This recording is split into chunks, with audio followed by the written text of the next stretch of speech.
In a primetime news follow-up now, an autopsy on the body of Kevin Smith, former leader of the Pathways International Ministries in Montego Bay, showed that he died from injuries he sustained in the October 25 crash in St. Catherine. It was a similar finding for the policeman, Constable Orlando Irons, who also died.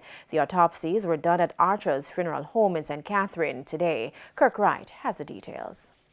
The sudden nature of the death of Pastor Kevin Smith left many speculating about the circumstances surrounding his demise in the accident on the Linstead bypass on October 25. Now the autopsy has finally put to rest speculations by many that Kevin Smith's death was caused by some mysterious reasons. The autopsy on Monday showed that Smith died from multiple blunt force injuries.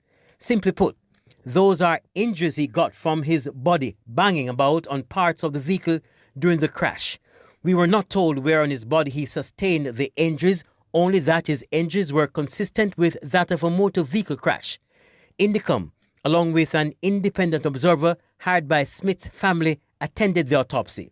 The independent observer did not want to talk to us, but we were reliably informed that she too was satisfied that Smith did not die by any other means. The autopsy of the police constable Orlando Irons, who died in the same crash, showed that his death was also caused by multiple blunt force injuries. The policeman's family and Pastor Smith's family were present at the autopsy.